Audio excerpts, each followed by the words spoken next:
ከቤት ኪራይ ጋር በተያያዘ መንግስት አዲስ ውሳኔ አስተላልፎ ተግባራዊ ማድረግ ጀምሯል። በዚህ ውሳኔ መሰረት ቤት አከራዮች ቤታቸውን ለንግድ ቤትነት ለማከራየት ፈቃድ ማውጣት ያስፈልጋቸዋል። በዚህ አሰራር ምክንያት አከራዮች ቤታቸውን ማፍረስ መጀመራቸውን በተመለከተ ዝርዝር መረጃ ይዘናል። ሰላም ቤተሰቦቻችን፣ መረጃዎቹን የት ሀገርና የት ከተማ ሆናችሁ እየተከታተላችሁ እንደምትገኙ በሀሳብ መስጫው ላይ ጻፉልን። በየትኛው ጉዳይ ላይ መረጃ እንድናቀርብላችሁ እንደምትፈልጉ ማሳወቅ አሁን ዝርዝር መረጃዎቹን አንድ በአንድ ወደ እናንተ እናደርሳለን። እስከ መጨረሻው አብራችሁን ቆዩ።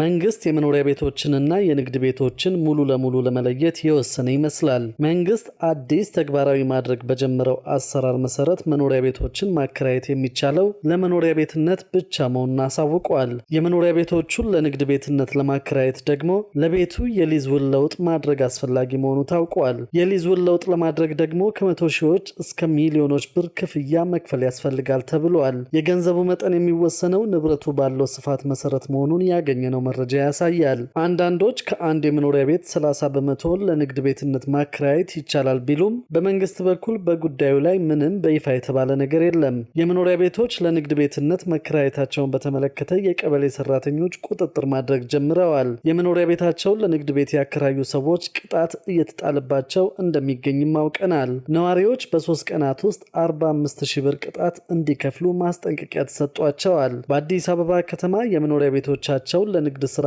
አውለዋል የተባሉ ነዋሪዎች በ3 ቀናት ገደብ ውስጥ እስከ 45,000 ብር ቅጣት እንዲከፍሉ ማስጠንቀቂያ እንደተሰጣቸው ተናግረዋል። ነዋሪዎቹ የመኖሪያ ቤቶቻቸውን ለሌላ አገልግሎት ለማዋል የሚያስችላቸውን የሊዝ ውል ለውጥ ለማድረግ ከመቶ ሺዎች እስከ ሚሊዮኖች ብር የሚቆጠር ክፍያ መጠየቃቸውንም ገልጸዋል። በመዲናዋ በሚገኙት በአቃቂ ቃሊቲ፣ በለሚ ኩራ፣ በንፋስ ስልክ ላፍቶና ጉለሌ ክፍለ ከተሞች የሚኖሩ ነዋሪዎች ባለፉት ቀናት የማስጠንቀቂያ ደብዳቤዎች እንደደረሷቸው አረጋግጠናል። በአንዳንዶቹ ክፍለ ከተሞች በሚገኙ የንግድ ቤቶችና አገልግሎት መስጫዎች ላይ የማስጠንቀቂያ ደብዳቤዎች መለጠፋቸውንም የአካባቢው ነዋሪዎች ገልጸዋል። በአቃቂ ቃሊቲ ክፍለ ከተማ በተለምዶ ዓለም ባንክ አዲሱ ሰፈር ተብሎ በሚጠራው አካባቢ የሚገኙ ነዋሪዎች ከክፍለ ከተማ መምጣታቸውን የገለጹ ሰራተኞች ካለፉ ረቡዕ ጀምሮ የማስጠንቀቂያ ደብዳቤ ሲሰጡ እንደነበር ገልጸዋል። በማስጠንቀቂያ ደብዳቤው መሰረት ነዋሪዎቹ መሬት የወሰዱት ለመኖሪያ አገልግሎት ለማዋል እንደሆነ ይጠቅሳል። ሆኖም ነዋሪዎቹ በገቡት የሊዝ ውል መሰረት ለተፈቀደላቸው አገልግሎት ብቻ እየተጠቀሙ አለመሆኑን በመስክ ክትትል ማረጋገጥ መቻሉን ያትታል። ነዋሪዎቹ ማስጠንቀቂያው ከተሰጠበት አሊያም ከተለጠፈበት ቀን ጀምሮ ባሉት 3 የስራ ቀናት ውስጥ ካርታቸውን፣ የሊዝ ውላቸውን፣ ለመጨረሻ ጊዜ የከፈሉበትን የሊዝ ክፍያ ደረሰኝ እንዲሁም ደግሞ የንግድ ፍቃዳቸውን በመያዝ ለክፍለ ከተማ እንዲያቀርቡም ቀነ ገደብ ያስቀምጣል። ይህን መሰል የ3 ቀናት የማሳወቂያ ጊዜ በንፋስ ስልክ ላፍቶ ክፍለ ከተማ ላሉ ነዋሪዎች መሰጠቱን አንድ የክፍለ ከተማው ኃላፊ አረጋግጠዋል። ሂደቱ ቀጣይነት ያለውና በከተማ አቀፍ ደረጃ በሌሎችም ክፍለ ከተሞች እየተተገበረ ያለ መሆኑን ኃላፊው ተናግረዋል። ከአቃቂ ቃሊቲ ክፍለ ከተማ ለነዋሪዎች የተሰጠው ደብዳቤ በተቀመጠው የጊዜ ገደብ ውስጥ ለክፍለ ከተማው መሬት ልማትና አስተዳደር ቅርንጫፍ ጽሕፈት ቤት መረጃዎችን አቅርበው ማስተካከያ ወይም የአገልግሎት ለውጥ ማድረግ እንዳለባቸው ያሳስባል። ይህንን በማያደርጉ ነዋሪዎች አሁን በስራ ላይ ባለው የሊዝ አዋጅና ደንብ መሰረት እርምጃ እንደሚወሰድባቸው ያስጠነቅቃል። ስማቸው እንዳይጠቀስ የጠየቁ አንድ የአቃቂ ቃሊቲ ክፍለ ከተማ ነዋሪ የመኖሪያ ቤታቸው አካል የሆነውን ቤት ለንግድ በማዋላቸው ምክንያት በ3 ቀናት ውስጥ 45,000 ብር ቅጣት እንዲከፍሉ ቀነ ገደብ እንደተሰጣቸው ተናግረዋል። ነዋሪው የቅጣት መጠኑ የተገለጸላቸው ከመኖሪያ ቤትነት ወደ ንግድ ለሚደረገው የአገልግሎት ለውጥ የተጠየቁትን በሚሊዮን ብር የሚቆጠር ገንዘብ ለመክፈል አቅማቸው የማይችል መሆኑን የሚገልጽ ደብዳቤ ከተቀበሉ በኋላ እንደሆነ አስረድተዋል። በደብዳቤው አገልግሎት ለውጥ ማድረግ የማንፈልግ በመሆኑ ቅጣት በመክፈል ንግድ ለማቆም ተስማምተናል ይላል። ደብዳቤው የተዘጋጀው በአቃቂ ቃሊቲ ክፍለ ከተማ አስተዳደር በመሬት ልማትና አስተዳደር ቅርንጫፍ ጽሕፈት ቤት የወሰን ማስከበር መሬት ባንክና ማስተላለፍ ዳይሬክቶሬት መሆኑን በግልጽ ተመላክቷል።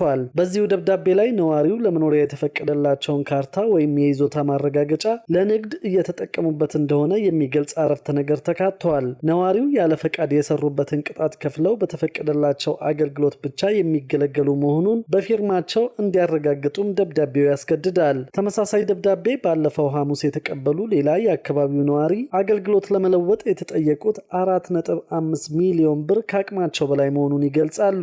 በመኖሪያ ቤታቸው ካሬ ሜትር ልክ የተሰላው የገንዘብ መጠን በአካባቢያቸው በቅርቡ ከተካሄደ የሊዝ ጨረታ ዋጋ በላይ መሆኑን ያስረዳሉ። በሊዝ ጨረታ አዲስ ቦታ ልግዛ ብትል እንኳን በካሬ ሜትር ይህንን ያህል አይጠየቅበትም የሚሉት ነዋሪው ለአገልግሎት ለውጥም ሆነ ለቅጣት የተጠየቀው ቅጣት የነዋሪዎችን አቅም ያገናዘበ እንዳልሆነ አብራርተዋል። ብዙ ቤተሰብ ታስተዳድራለህ፣ ግብር ትከፍላለህ፣ 4-5 ሰራተኛ አለ፣ በ3 ቀን መጠ ክፈል ማለት ይሄ በጣም ለመግለጽ የሚቸግር ሁኔታ ነው ሲሉ ነዋሪው ስሜታቸውን አጋርተዋል።